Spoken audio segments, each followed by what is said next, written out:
हमारे भी जीवन में बहुत सारे दुख हैं। उसका कारण यही है कि हमारी परमात्मा से दूरी बनी है। हमारे जीवन में नास्तिकता ने अपना बहुत प्रमुख स्थान बना लिया है। हम अपने आप को आस्तिक कहते हैं बस इसीलिए क्योंकि हम वैचारिक तौर पर बस ऐसे ही मानते हैं कि ईश्वर है। मैं आपसे पूछूं, आप आस्तिक हैं कि नास्तिक हैं? आप आस्तिक हैं कि नास्तिक हैं? आस्तिक कौन कौन है? आस्तिक लोग बस 6-7 हैं, बाकी के नास्तिक हैं। मतलब आप ईश्वर को नहीं मानते? जो हाथ नहीं उठा रहे हैं वो मानते हैं। संदेह हो रहा है, पता नहीं कि क्या बात होने वाली है। जो नास्तिक व्यक्ति होते हैं ना, वो जीवन में दुखी रहते हैं और दुखी हैं और छोटी छोटी बात पर दुखी हैं। और जीवन में जब देखो तब दुखों का क्रम बना ही रहता है। एक दुख गया, दूसरा आ गया, दूसरा गया, तीसरा आ गया, ये सब बना ही रहता है। इसके पीछे सबसे पहली बात यही है कि हमें जो दुख मिल रहे हैं ना, उसके पीछे कई सारे कारण होते हैं। एक तो वो है कि समाज से हमें अन्यायपूर्वक दुख मिलता है, वो भी एक कारण है। किंतु हमें हमारे कर्मों का फल मिलता है ना, वो भी एक दुख का कारण होता है। कर्म का फल मिलता है, ये निश्चित है। तो हम जो पाप करते हैं उसका फल हमें मिलता है और वो हमें दुख देता है, और पुण्य करते हैं तो उसका फल मिलता है सुख के रूप में। तो हमारे जीवन में दुख है, ये किस बात का प्रमाण है? कि हम पुण्य से अधिक पाप करते हैं। आपने देखा होगा, आप जब कभी किसी दुकान पर जाएंगे, किसी मॉल में जाएंगे, या आजकल तो सब जगह कैमरे लगे हुए हैं, तो पहले लोग चोरी करते थे तो उनको कोई भय नहीं था उतना, लेकिन आजकल बहुत सावधानी पूर्वक चोरी करनी पड़ती है चोरों को, क्योंकि जगह जगह पर लिखा है। क्या लिखा है? सावधान, आप सीसीटीवी कैमरे की निगरानी में हैं। एक गुरुकुल में मैं गया था, वहाँ पर एक बहुत सुंदर शब्द लिखा था। वहाँ लिखा था, गुरुकुल कालवा में था शायद, तो वहाँ लिखा है, एक ऐसे ही फ्लैक्स बैनर लगा हुआ, उस पर लिखा है, सावधान, आप ईश्वर की निगरानी में हैं। जो व्यक्ति साधारण कैमरे को देख करके पाप करने से बच जाता है, यदि वो व्यक्ति ऐसी सत्ता को, ऐसी शक्ति को मानने लगता है जिसका कैमरा पूरे ब्रह्मांड में लगा है, तो बताइए वो कहीं पाप करेगा? कैमरे से तो बचने के लिए बहुत सारे हमारे पास साधन हो सकते हैं, विकल्प हो सकते हैं। कैमरे को नहीं ढक सकते, अपने मुंह पर वस्त्र लगा सकते हैं, और भी बहुत सारी चीज़ें हो सकती हैं। बाद में उसको डिलीट कराया जा सकता है, कुछ भी हो सकता है। लेकिन परमात्मा ने आपका जो कृत्य है वो रिकॉर्ड कर लिया, उसका डिलीट का कोई ऑप्शन उसमें नहीं है। और हम जो भी कर रहे हैं वो सब रिकॉर्डिंग चल रही है, जैसे कि अभी कैमरे में चल रही है। तो हमें इस बात का भय बिल्कुल भी नहीं रहता है कि परमात्मा हमें देख रहा है, ऐसा हमें लगता है। यदि हमारे अंदर ये भावना होती कि परमात्मा हमें देख रहा है, तो हम उस कैमरे की तो अपेक्षा ही नहीं करते। वो लगा हो या ना लगा हो, उससे क्या फ़र्क पड़ता है? उससे तो कोई अंतर नहीं पड़ता ना। अंतर तो तभी पड़ रहा है कि हम उसे मान ही नहीं रहे हैं, हम तो केवल इसी कैमरे से डर रहे हैं। बात यही थी कि हम जो कह रहे हैं ना कि परमात्मा कहाँ है, कि परमात्मा कण कण में है। एक एक छोटी छोटी वस्तु में परमात्मा बैठा हुआ है और वो हमको देख रहा है। ये हमारे लिए कहने की बात है। जब हम ऐसी अनुभूति करने लगते हैं, हमारे अनुभव में ऐसा आ जाता है कि परमात्मा हमें देख रहा है, तो हम कभी भी पाप करते ही नहीं हैं। कर रहे हैं, हमारे जीवन में ना नास्तिकता बहुत है। जब आपने एक बात देखी होगी, कोई विद्वान व्यक्ति है, बहुत बुद्धिमान है, वो भी गलत कर्म कर बैठता है। तो गलत कर्म करता है ना, तब उस समय पर वो ज्ञानी नहीं है। हमारा जो ज्ञान है ना, वो बदलता रहता है। एक समय में हमारा ज्ञान कुछ और होता है और एक समय में ज्ञान कुछ और होता है। पहले हम उस बात को ठीक मानने लगते हैं, थोड़ी सी देर में ही फिर उसको गलत मानने लगते हैं, फिर से ठीक मानने लगते हैं। ज्ञान बदलता रहता है। ऐसे ही जब हमें पाप नहीं करना या हमारे मन की अच्छी स्थिति है, तो ऐसी स्थिति में हम मानते हैं कि भगवान हमें सब जगह देख रहा है।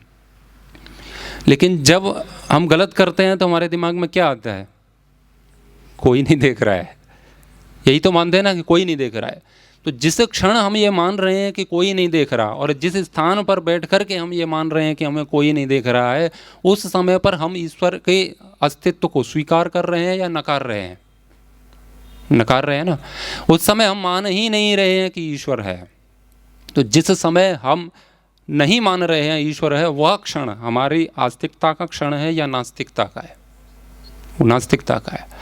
अब हम अपने पूरी जीवन शैली को देखें, पूरे दिन की अपनी जीवनचर्या को देखें, उसमें ऐसे कितने क्षण आते हैं जिन क्षणों में हम ईश्वर को नहीं मानते हैं? 24 घंटे में से ऐसे कितने क्षण हैं जिसमें ईश्वर हमारे दिमाग में, मस्तिष्क में, हमारे विचार में आता है? शायद कभी कभी कोई क्षण होते होंगे जिसमें हम ईश्वर के विषय में चिंतन कर पाते हैं या सोच पाते हैं। हमारे जीवन का अधिकांश भाग नास्तिकता के क्षणों में ही व्यतीत होता है। और व्यक्ति जब जब जितनी स्थिति में नास्तिक रहता है, तभी तभी वो उतना पाप करता है। और इसीलिए हमारे जीवन में सुख कम है, दुख ज़्यादा है। हमें जिससे डरना चाहिए उससे नहीं डरते हैं, जिससे नहीं डरना चाहिए उससे डरते हैं। हमें पता है कि हम गलत करेंगे, परमात्मा हमें दंड देगा, उस बात से कोई डर नहीं है। हम किससे डरते हैं? हम पुलिस से डरते हैं, हम समाज से डरते हैं। हमें पाप से डरना है, पापी समाज से नहीं। हम जब गलत करते हैं ना, तो हमारे दिमाग में ये नहीं आता कि हमें गलत नहीं करना चाहिए। हमारे दिमाग में ये आता है कि बस गलत कर्म करते पकड़ा ना जाऊं, है ना। नहीं पकड़े तो सक्सेस, मिशन सक्सेसफुल। अब हमें कोई नहीं देख रहा। तो उस क्षणों में यदि हमारे अंदर ये भाव आ जाए कि ईश्वर है और वो हर जगह है, यदि हम ये बात बोल रहे हैं कि ईशावास्यम इदम सर्वम यत् किंच जगत्याम जगत, तो फिर वो बात हमारे अंदर आनी चाहिए कि देखो, मुझे कोई देख रहा है या नहीं देख रहा है, लेकिन परमात्मा हमें ज़रूर देख रहा है। तो उसकी नज़र में यदि आपके सामने जैसे ये कैमरा है ना, इधर घुमा दिया जाए तो थोड़ा ऐसे वैसे टेढ़े मेढ़े जो बैठे हैं ना, वो सीधे हो जाएंगे। ऐसा होता है कि नहीं? कैमरा ऐसे घूमता है, स्टेडियम में आपने देखा होगा, क्रिकेट चलती है, जिधर कैमरा गया लोग एकदम सक्रिय हो जाते हैं, उनको पता चलता है हम उसकी नज़र में हैं। यदि हम ऐसी भावना हमारे अंदर आती रहे कि हम जो कुछ भी कर रहे हैं हम परमात्मा की नज़र में हैं, तो हम कुछ भी गलत कर ही नहीं पाएंगे। बहुत सारी ऐसी स्थिति बनती है। लेकिन हम डरेंगे समाज से। हम किसकी दृष्टि में ठीक होना चाहते हैं? समाज की दृष्टि में।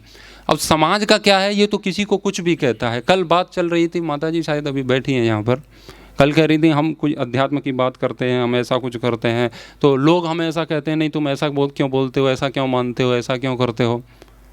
तो हम किससे डर रहे हैं? हम किस बात का भय है?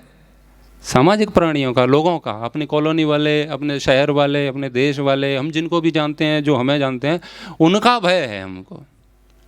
लेकिन हम गलत कर रहे हैं किसकी दृष्टि में? परमात्मा की दृष्टि में। हमें गलत का फल कौन देगा? समाज देगा कि परमात्मा? कौन देगा?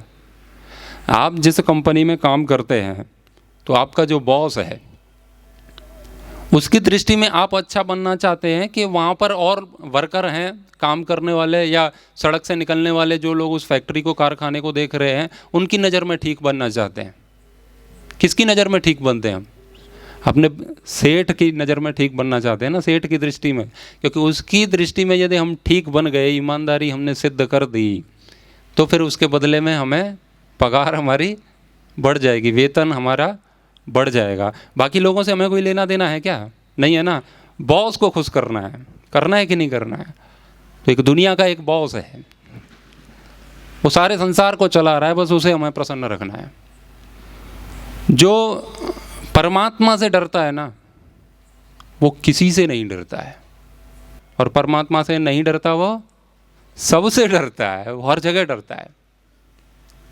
तो हमारी दृष्टि है वो उसी कैमरे पर होनी चाहिए कि वो कैमरा हमें देख रहा है। बाकी के संसार के लोग तो आप कुछ भी करो, ठीक करोगे उसको भी गलत कहेंगे। महर्षि दयानंद ने अपना पूरा जीवन खपा दिया लोगों को सही मार्ग पर लाने के लिए। होता क्या है उसके बदले में? कितने लोग हैं जो उनका उपकार मानते हैं? उस समय भी न जाने कितने लोग उनके विरोध में थे और आज भी उनकी मान्यताओं के विरोध में हैं, जो अपने आप को बहुत बड़े धार्मिक गुरु कहते हैं और बहुत बड़ा संत महात्मा बताते हैं। वो भी बिना आलोचना किए उल्टी सीधी बातें किए बिना उनका खाना ही नहीं हजम होता है। यदि महर्षि दयानंद उन लोगों के विषय में सोचते कि लोग मेरे बारे में ऐसा कहेंगे ऐसा कहेंगे, तो आपको लगता है कि आप आज इस स्थान पर बैठ करके ये सारी बातें सुन रहे होते? लोगों का क्या है, लोग तो कुछ भी कहते रहते हैं। चंद्रशेखर आज़ाद ने अपनी पूरी जवानी लगा दी देश के लिए। ये आज कुछ समय बीता है तो उसके बाद में अभी कहने लगते हैं कि चंद्रशेखर आज़ाद के नारे लगाते हैं हम, लेकिन उस समय पर जब वो देश के लिए समाज के लिए लड़ रहे थे ना, उस समय पर लोग उनको आतंकवादी कहते थे। ये किस चक्कर में पड़ गया है? तो फालतू में तेरी माँ ऐसे ही घूमती, आपने सुना होगा ना, ये तुम्हारी माँ ऐसे ही फिरती रहती है, उसको खाना पीना दो, ये फालतू के काम में मत पड़ो। तो बाद में उसको आवारा कहते थे, आवारा हो गया है, 2-4 गुंडे पाल रखे हैं, साथ में घूमता रहता है इधर से उधर और ये कराएंगे, देश आज़ाद कराएंगे, अपने घर परिवार को तो देखता नहीं है। यदि ये बात सुनने के बाद में उनके दिमाग में यही बात बैठ जाती जो हमारे अंदर बैठी हुई है कि लोग क्या कहेंगे, तो आपको लगता है कि चंद्रशेखर आज़ाद राष्ट्र के लिए, स्वतंत्रता के लिए लड़ पाते? नहीं लड़ पाते ना। वीर सावरकर ने एक छोटी सी कोठरी में बैठ करके दाल का पानी पिया है, दाल भी नहीं मिली, दाल का पानी। आपको पता है आज सबसे ज़्यादा गालियाँ कौन से क्रांतिकारी को मिलती हैं? वीर सावरकर को सबसे ज़्यादा गालियाँ उन्हीं को मिलती हैं। यदि वो ऐसा सोचते हैं कि ये लोग हमारे बारे में ऐसी ऐसी बातें करेंगे, तो आपको लगता है कि आप जिस स्थिति में बैठे हैं उसमें बैठ पाते? नहीं बैठ पाते। तो कोई भी व्यक्ति हो, जितने भी संत महात्मा हुए हैं उन पर कीचड़ उछाला गया है, उनको जूते मारे गए हैं, उनके गले में सर्प फेंके गए हैं, है ना, उनको पता नहीं क्या क्या किया गया, जहर पिलाया गया। महर्षि दयानंद ने संसार को अमृत दिया, उसके बदले में संसार ने उन्हें क्या दिया? विष दिया, है कि नहीं? लेकिन वो किसके लिए कर्म कर रहे थे? किसके लिए कर रहे थे? हमारे लिए या ईश्वर के लिए? ईश्वर का काम कर रहे थे वो, ईश्वर का ही तो आदेश है, ईश्वर के आदेश का वो पालन कर रहे थे। उनको न जाने कितने प्रलोभन दिए लोगों ने, न जाने कितने लालच दिए कि एक लिंग की गद्दी ले लो, ये कर लो, वो कर लो, है ना, वो धमकाने वाले भी काम आए, बहुत सारी चीज़ें उसमें हुई उनके साथ में। लेकिन उन्होंने क्या किया कि मैं यदि गलत करता हूँ तो तुम्हारी नज़रों में तो मैं सही हो जाऊँगा, लेकिन उसकी नज़रों में गिर जाऊँगा। जिसकी दृष्टि में हमें नहीं गिरना है वही हमें कर्मों का फल देगा। तो हम उस बात, संसार के लोग तो गलत आदमी को अच्छा कहते हैं और अच्छे आदमी को गलत कहते हैं। जो लोग त्याग तपस्या से जीवन जी रहे हैं, लोगों में अध्यात्म की बात पहुंचा रहे हैं, धर्म की बात पहुंचा रहे हैं, उनको बहुत उल्टा सीधा कहते हैं लोग। और जो लोग आपको 24 घंटे बिगाड़ने का काम कर रहे हैं उनको हम हीरो कहते हैं। कहते हैं कि नहीं? हीरो, जिनका काम है समाज को बिगाड़ने का, उनको हीरो कहते हैं। तो अगर लोगों की ही दृष्टि में आपको ठीक बनना है तो आप गलत कर्म करके ठीक बन ही सकते हैं। और आज तो ऐसी स्थिति है कि आप जितना गलत करोगे लोग आपको सर पर उतना ही ज़्यादा बिठाएंगे। एक छोटा सा बच्चा था, उसका पिछले वर्ष या 2 वर्ष हो गए होंगे, एक गाना गाया था उसने, बचपन का प्यार कभी भूल मत जाना रे, गाया था ना। छोटा सा बच्चा था, उसको कितनी प्रसिद्धि मिली, मुख्यमंत्री तक मिलने के लिए गए उससे। और ये जितनी गाड़ियाँ अभी आप लोगों की यहाँ रखी है ना, इससे तो डबल ट्रिपल ऐसा काफिला उसके आगे पीछे, और मालाओं से ढक दिया उस बच्चे को। क्या बोला था उसने? बचपन का प्यार भूल मत जाना। अच्छा, ये क्या, इससे कौन सा उत्थान होना था बच्चों का, युवाओं का, इस देश का? इसमें कौन सा अच्छा संदेश छिपा हुआ है? ये बच्चों को या किसी को भी बिगाड़ने वाली बातें हैं कि ये बनाने वाली बातें हैं? है ना, एक सिंगर आया था पहले, वो हनी सिंह नाम का, आया था नहीं आया था? अभी वो ड्रग्स पी के अभी पता नहीं वो क्या करता है अभी। उसको भगवान मान लिया लोगों ने, है ना। देखो, लोग भगवान का मतलब यही नहीं है कि वो आप ऐसे ही उन्हीं को मानते हैं कि वो गदा है और शंख है, ऐसा वही नहीं है। आजकल के भगवान यही है हमारी दृष्टि में। अच्छा, समाज की दृष्टि में ये लोग ठीक है, इनको सम्मान मिलता है कि नहीं मिलता है? मिलता है कि नहीं? पैसा उनके पास है कि नहीं, है ना। 2 कपड़े लपेट के कोई महिला आ जाती है टीवी स्क्रीन पर और वो करोड़ों कमा के ले जाती है। यहाँ पर आ गई ना, कल्पना करो यहाँ पर कोई आ जाए ना नाचने वाली, ये वाले मैदान में तो सोचना ही मत कि पब्लिक आ जाएगी। पूरा जबलपुर इधर आ जाएगा, है कि नहीं। यहाँ पर पूरा जबलपुर आ जाएगा और बस एक सेल्फी ले लो हमारे साथ, मतलब हमें एक सेल्फी ले लेने दो। क्या मिल रहा है उन्हें? सम्मान मिल रहा है कि अपमान? सम्मान मिल रहा है कि अपमान? सम्मान मिल रहा है ना। पैसा मिल रहा है कि उनसे छीना जा रहा है? मिल रहा है ना। लोगों की दृष्टि में वो सही ठीक ठाक फिट बैठते हैं कि नहीं बैठते? ठीक बैठते हैं ना, वो एकदम ढांचे में फिक्स है वो। लेकिन वो जो कैमरा देख रहा है उसकी दृष्टि में अब उनका क्या हाल होना है? ये समाज को सही दिशा दे रहे हैं या गलत दिशा दे रहे हैं? गलत दिशा दे रहे हैं ना। अब उसका फल किसे मिलेगा? उन्हीं को मिलेगा जो गलत लोगों को जो गलत दिशा दे रहे हैं ना, उसका फल उन्हीं को मिलना है। तो समाज के स्ट्रक्चर में हम फिक्स होना चाहते हैं। 2 कौड़ी के लोगों के उनकी जो मानसिकता है, विचार हैं, उनमें कोई अध्यात्म धर्म की कोई बात नहीं है। सही गलत का वो निर्णय कर नहीं सकते। उनकी दृष्टि में अपने को ठीक करने का प्रयास कर रहे हैं हम हर क्षण।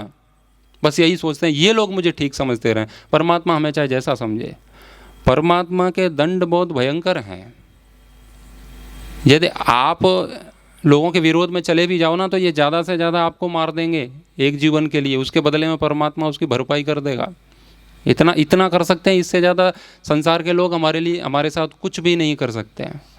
लेकिन हमने कुछ गलत किया ना, लोगों को खुश करने के लिए, प्रसन्न करने के लिए, तो फिर परमात्मा हमारे साथ क्या करेगा उसकी हम कल्पना भी नहीं कर सकते। ये जो सुंदर लगते हैं ना हमें, जो पेड़ पौधे, इनमें बहुत सुंदर सुंदर पुष्प आते हैं, बहुत शीतल छाया देते हैं और देखने में बहुत अच्छे लगते हैं। लेकिन ये क्या, ये पापों का फल भोग रहे हैं। ये यहीं पर खड़ा कर दिया है, खड़ा रहे यहाँ। अब ये कितने साल खड़ा रहेगा पता नहीं।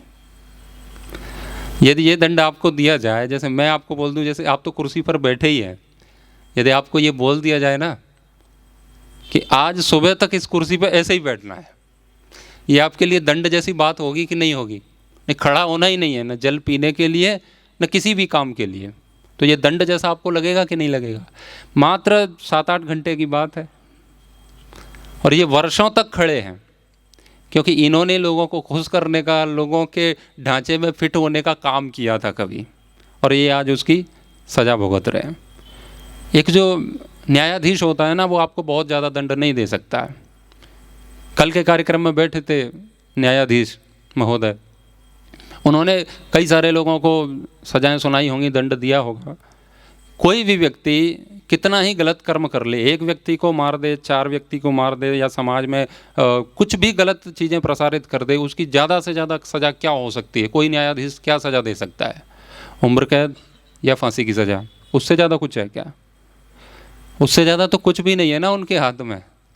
अब ये लोग तो न्याय ही नहीं कर सकते ना, ये न्याय नहीं कर सकते हैं।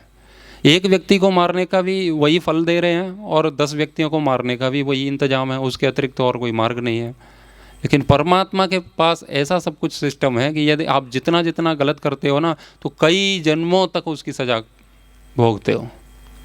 और हम जो कर रहे हैं, हमारे साथ जो हो रहा है, वो प्रतिफल है हमारे कर्म का ही। और उसके पीछे यही है कि हम ईश्वर को भूल गए हैं, बाकी सब कुछ याद है हमें। अभी जो बात हो रही थी थोड़ी देर पहले कि जो जन्म है वो हमारे हाथ में नहीं है, मृत्यु है वो हमारे हाथ में नहीं है, बात बिल्कुल सही है, मैं उससे पूर्णतः सहमत हूँ कि बात ठीक है। लेकिन हम थोड़ा सा और गहराई से जाएं ना, अपने चित्त में, अपने मन में झांकें तो देखें, ये हम ही तय करते हैं कि हमें जन्म लेना है कि नहीं लेना है, और कहाँ जन्म लेना है, कहाँ नहीं लेना है, कैसे माता पिता मिलेंगे, ये हम तय करते हैं। परमात्मा तो बीच में थोड़ा सा काम कर रहा है। अच्छा, हमें जो जन्म स्थान मिला, माता पिता मिले और जो शरीर मिला, किसके कारण मिला? परमात्मा की कृपा से कि हमारे कर्म के कारण? कर्म के कारण मिला ना। कर्म किसने किए?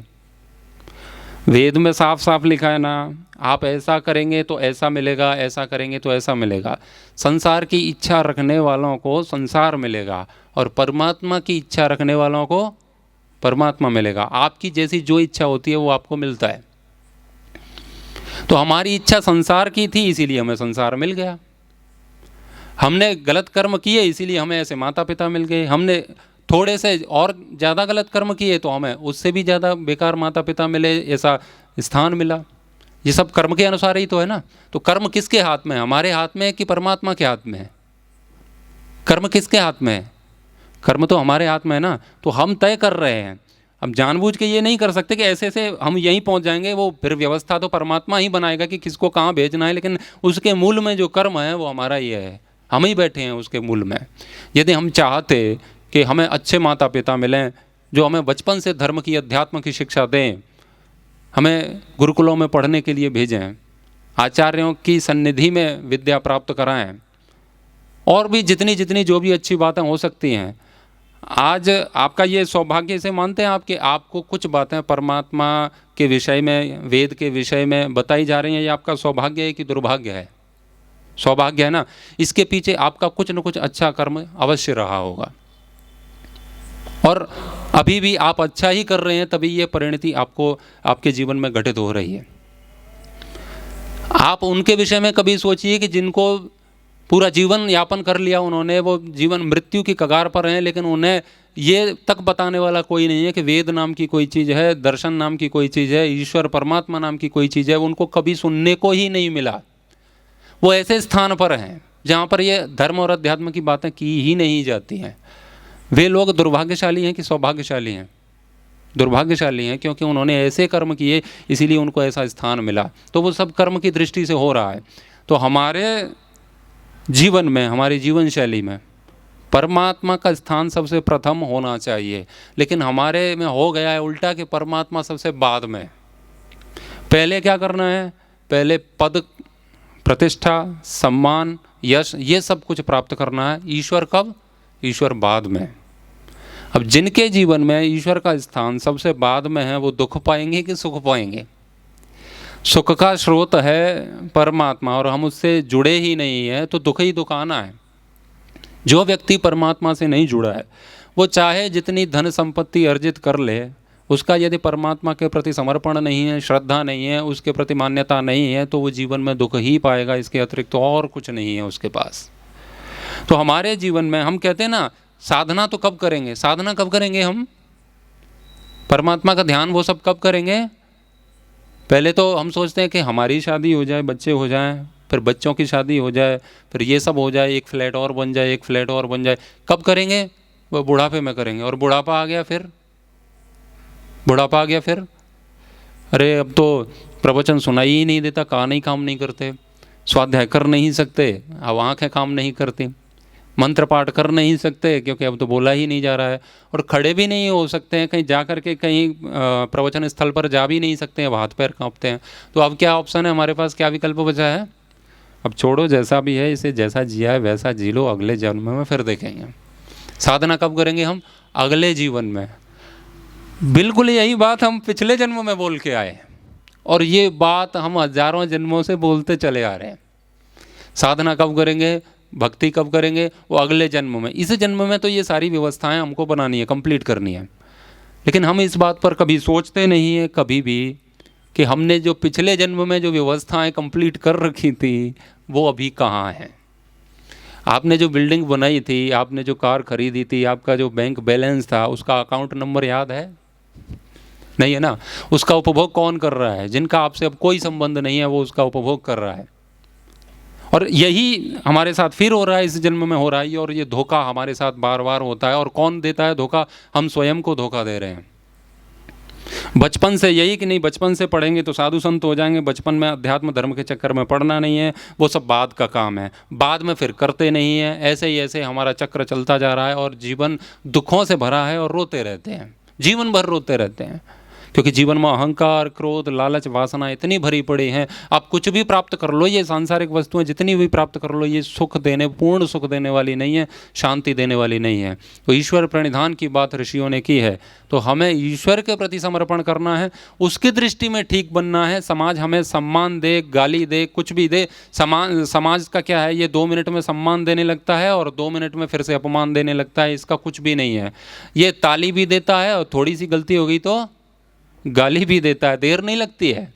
जिन संत महात्माओं को भी संसार बहुत ज़्यादा प्रेम करता है, बहुत ज़्यादा उनको माल्यार्पण कर रहा है, जय जयकार बोलता है ना, उनसे थोड़ी सी गलती हो जाती है ना, सबसे ज़्यादा गालियाँ समाज ही देता है उनको। देता है कि नहीं देता है? तो संसार का तो कोई भरोसा नहीं है, ये तो कुछ भी करता रहता है। तो परमात्मा पर विश्वास रखें, उसको अपने जीवन में धारण करें और अनुभव में लाएं उसे कि परमात्मा हमें देख रहा है और वही हमें सुख और दुख का फल देता है, कर्म के रूप में, कर्म का फल देता है सुख और दुख के रूप में। आप सभी ने मेरी बात को सुना, आप सभी का बहुत बहुत धन्यवाद।